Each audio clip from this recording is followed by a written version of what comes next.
Today, AI feeding frenzy creates a headache, but the stock market is not the economy.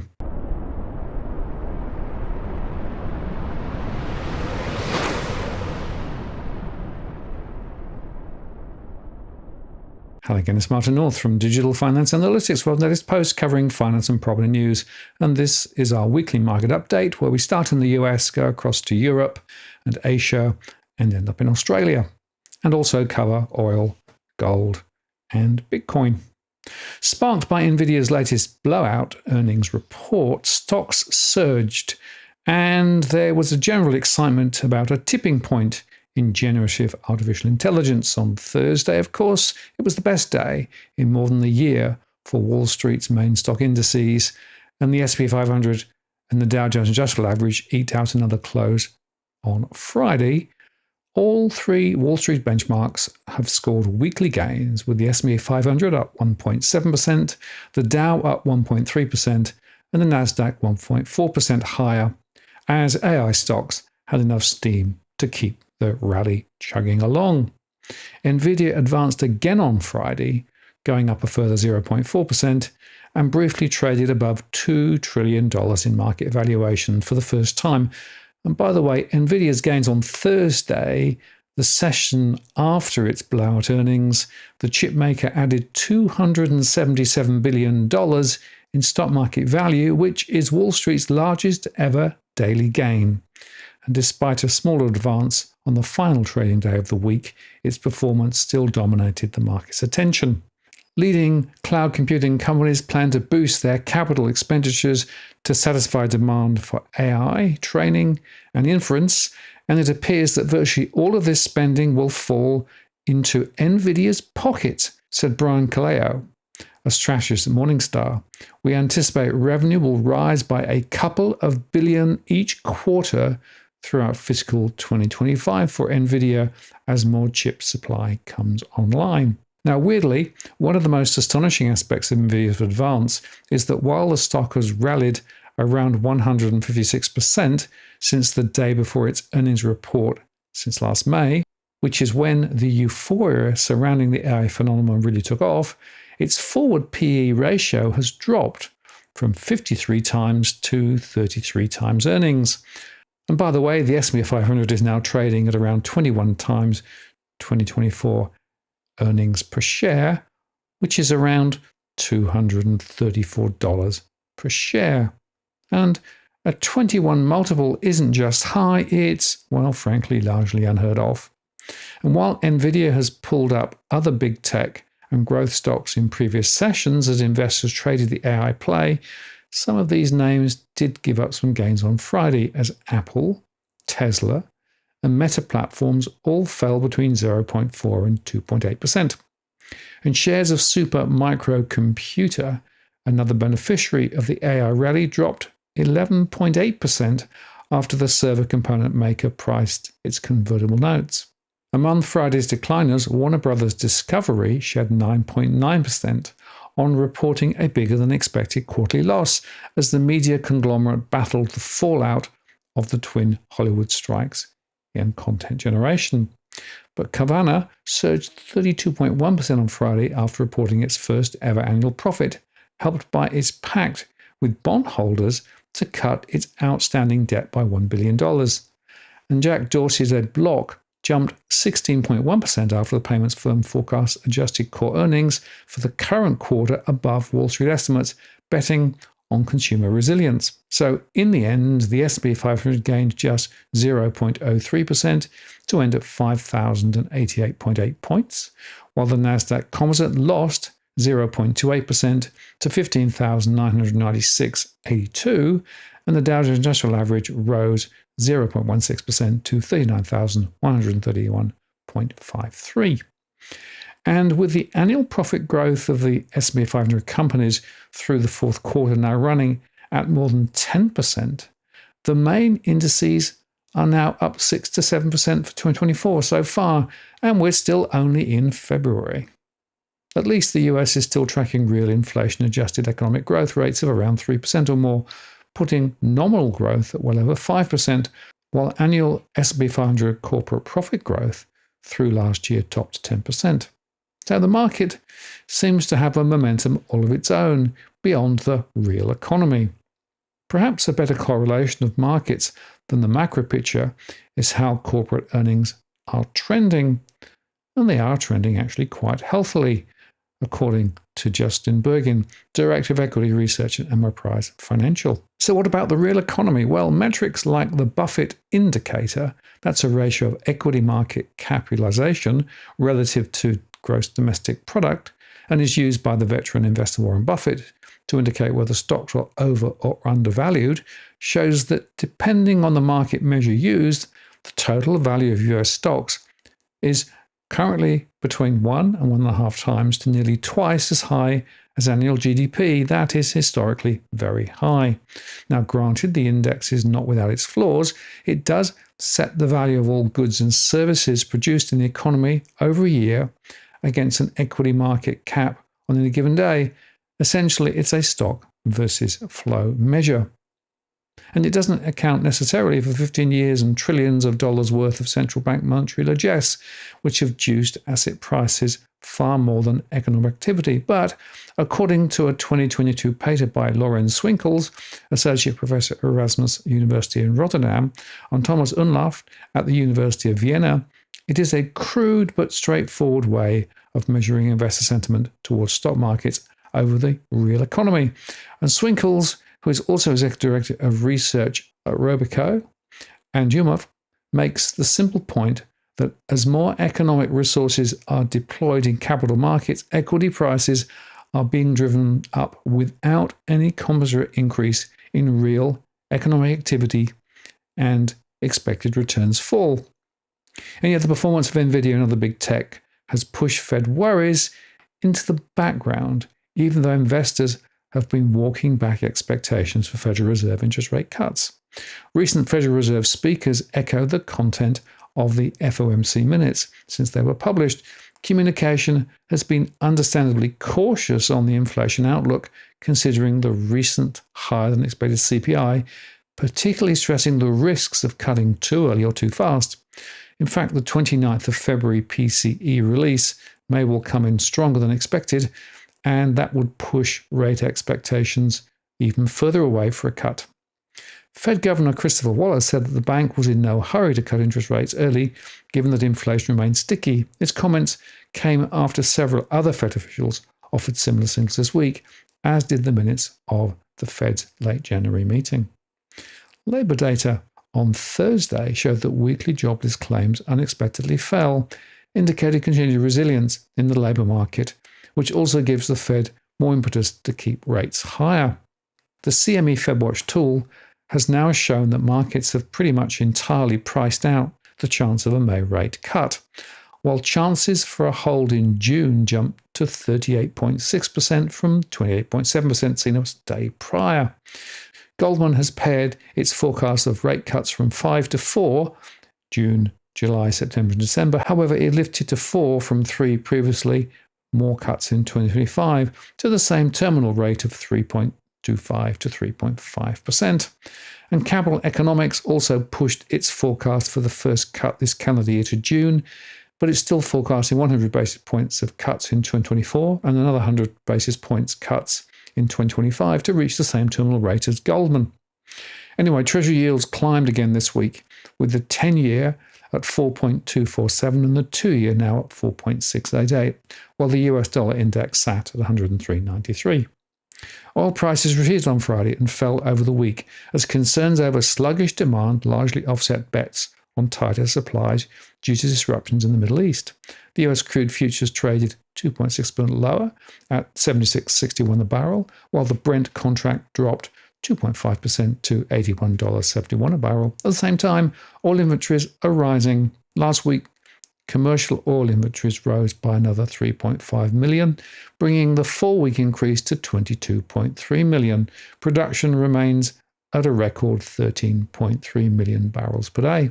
Still, a recent Wall Street Journal article noted that further production increases will be difficult as companies focus their financial efforts on buybacks and dividends rather than investing in hydrocarbon exploration. Gold prices moved within a recently established trading range amid increasing conviction that the Federal Reserve will not cut interest rates early in 2024. Gold futures rose 0.74% to $2,045 an ounce. While the yellow metal has headed for some gains this week, they were largely a recovery from steep losses seen over the last 2 weeks, and concerns over higher for longer interest rates continue to limit any major upside in gold prices, as it did relative strength in the dollar and Treasury yields. The outlook for gold remains dull, as a slew of signals saw markets further pricing out early rate cuts by the Fed. Over in Europe, European stock markets posted strong gains on Thursday, with the Pan-European Stock 600 index closing at a record high after the previous session's Nvidia-inspired gains, and as the quarterly corporate earnings season continued. However, the market struggled to push further higher on Friday in Europe, as the data showed that the region's economic situation continued to look troubling. The DAX index in Germany traded at 17,419. The CAC 40 in France traded up 0.7% to 7,966. And the FTSE in London gained 0.28% to 7,706. German GDP fell 0.3% in the fourth quarter compared to the previous quarter, according to data released on Friday. Because GDP stagnated in the second and third quarters, the Eurozone's largest economy was able to avoid another technical recession, which is, of course, commonly defined as 2 successive quarters of contraction. But the Bundesbank said in a regular monthly report on Monday that Germany is likely in recession now, as external demand is weak, consumers remain cautious, and domestic investment is being held back by high borrowing costs. And Germany's manufacturing PMIs plummeted to 42.3 in February, and that overshadowed a modest uptick in the services sector. Germany makes up a third of the Eurozone's economic output and is the largest trading partner for most EU members. The interesting question now is whether the euro has largely priced in the German slump, or if other factors have prevented it from taking the hit. The euro was last at 1.0821 against the US dollar. UK consumer confidence dipped in February, according to new survey data from GfK, indicating that high inflation continues to weigh on hopes of an economic upturn, even as the latest energy price caps for April onwards fell around 12% for households, easing cost of living pressures at least a little for some. Recent comments by MPC members have not leaned to the hawkish side. Earlier this week, Governor Andrew Bailey endorsed expectations of easing this year and reaffirmed that inflation does not need to fall back to target before the Bank of England can cut. The two most dovish MPC names, Ben Broadbent and Swati Dhingra, said easing is likely and that there is a risk of over-tightening. Standard Chartered Bank stock rose after the Asia-facing lender announced a $1 billion share repurchase program, along with an 18% rise in annual pre-tax profits for 2023. Allianz stock fell 1.8% after the German insurer nearly doubled its fourth quarter net profit from a year earlier, but this was still slightly below expectations. The company also unveiled a €1 billion share buyback. BASF stock rose 3% after Europe's biggest chemicals company said earnings will partially recover this year as it deepens cost-cutting to counter elevated energy expenses and a slump in demand. Now in Asia, most Asian stocks rose on Friday and had a positive week as optimism over AI drove stellar gains in the technology sector, while Chinese stocks extended a rebound to a second week. Nvidia helped inspire consistent gains in Asian tech giants on Friday. South Korea's Kospi rose 0.13%, supported chiefly by a rise in memory chip maker SK Hynix, which hit a record high. Taiwan's TSMC and Honhai Precision Industry, both key Nvidia suppliers, rose 1% and fell 0.5% in Taiwanian trade, respectively, but both stocks were trading higher for the week. Japan just recorded a technical recession, yet the Nikkei 225 this week smashed their past record highs despite a market holiday in Japan, which did keep regional trading volumes somewhat muted. It was last at 39,098.68. Corporate Japan is getting a huge boost from the weak exchange rate and the loosest financial conditions in over 30 years.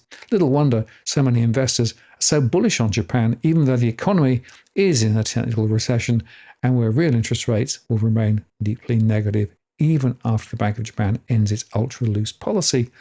Even with 4 days trade, the Nikkei was among the best performers in Asia this week with a 1.6% rise.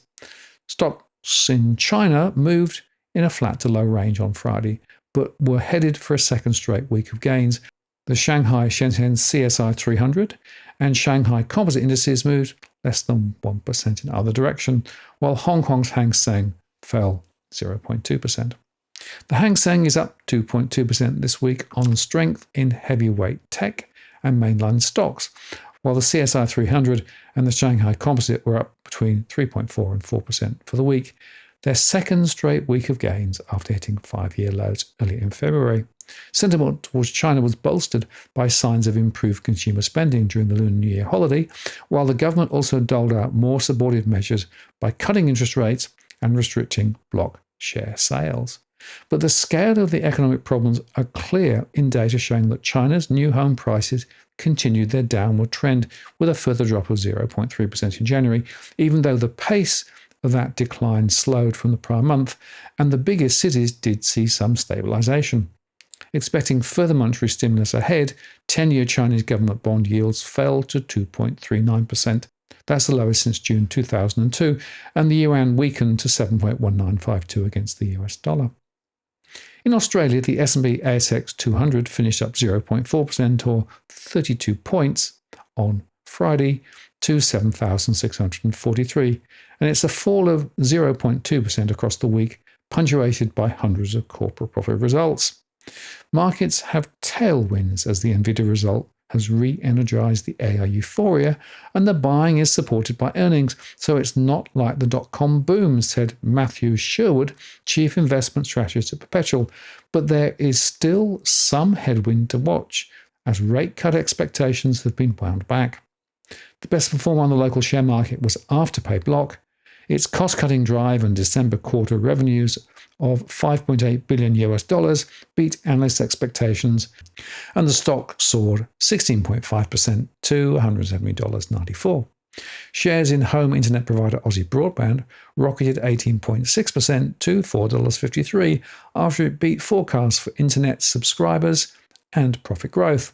The discount broadband business has now more than quadrupled its value since its October 2020 initial public offer at just $1 a share. Lotto stakeholder Jumbo Interactive shares rose 9% to $70.49 after it posted a better-than-expected adjusted profit of $20.8 million over the 6 months to December 31. And elsewhere's packaging business Brambles lifted its profit forecast for financial year 24 and increased its underlying interim profit by 21%. to $664.7 million. Among mining and energy businesses, Woodside shares closed flat at $30.51 after it agreed to a $2.1 billion deal to sell a 15% stake in its Scarborough LNG project to Japanese buyer JERA. Queensland-based copper miner 29Metals, owner of the giant Capricorn copper mine, posted a loss of $440 million in 2023 because of flooding, and its shares have plunged 84.6% over the year and thus closed at just 26 cents. NZ moved up 0.96% on Friday, 28.29, and Suncorp was at $15.13 after the proposed merger was waved through by the Competition Tribunal, which, by the way, is a gaggle of eminences that sit above the ACCC. However, the Treasurer still needs to give his blessing to the consolidation, which would further reduce competition in the sector. You reduce the number of banks in the market, and that, of course, was the excuse used by the ACCC to initially block the takeover. To the extent that it reduces competition, everybody will end up paying higher fees and higher rates. More broadly, the reporting season revealed that 60% of companies confirmed full-year profit guidance. Outside of this, there were more firms guiding to lower profits than firms tipping high earnings. As inflation retreats, growing revenue will become harder. But cost pressures remain persistent, as data revealed this week that wages growth was at its fastest pace in 14 years. And it was outgoing Woolworths Chief Executive Brad Budussi who best summed up the bind that companies and local investors find themselves in. It's going to be a relatively painful transition from a world of price inflation to a world of elevated wages or input inflation and very muted price inflation. The market power of Coles and Woolworths means the scrutiny of their business is warranted, and it's hardly surprising this scrutiny has increased during a period of elevated inflation and cost of living pressures. The competition watchdog's probe into the supermarkets should answer some of those questions and shed welcome light on the operational practices of the industry. But the ACCC's findings are the best part of a year away, and in the meantime, the supermarkets will need to do a better job explaining how their margins work, something which Woolies tried to do on Wednesday when it broke out margins in physical stores, which were flat over the last 12 months, and its e-commerce business, where margins were up, but still half of what they are in the store. Now, while plenty of companies have beaten profit expectations, this needs to be taken with a grain of salt, given analysts were as bearish about February earnings as they've been in 20 years. The bar is set low, and the results delivered for the December half and calendar 23 have been middling, resilient enough, but showing exactly the pressures you'd expect to see with interest rates as high as they are. So the question becomes, will the cost cutting that's getting underway eventually spread to job losses? And there may be some relief, of course, on the horizon in the form of the stage 3 tax cuts and any interest rate cuts in the back half of the year. If they come, Citi estimates the economy could enjoy a $50 billion lift in household spending activity if that happens, but we'll see. And finally, to crypto. In the first half of the week, Bitcoin held on to its 51,700 US level of support. But as of yesterday, there were signs that the buying support at this price had weakened. The uptick, fueled by ETF purchases earlier on, has slowed due to declining demand. Blockchain data indicates profit-taking by some long-term Bitcoin holders after the latest bullish wave, and currently Bitcoin is at 51,105 US. And by the way, you can join me for a discussion of the state of play of crypto when I'm joined on Tuesday on my live stream by Adam Stokes. But standing back, the dilemma that I see is the stock market is still fizzing away thanks to its AI lift, but more broadly in the real world, the economy is in a very different place. And if earnings continue to disappoint, as they could well beyond AI, then the question becomes, is it conceivable that AI can drive the markets higher while the rest of the real economy goes in the opposite direction? That becomes the headache that many people will have to consider ahead. I think that investors are rather caught up in the AI story and are not listening enough to the prospect of higher rates for longer, inflation still being a thing, and overall job losses perhaps rising in the months ahead. We will see. As I say, it's a headache. I'm Martin North from Digital Finance Analytics. Many thanks for watching, and I'll see you again next time.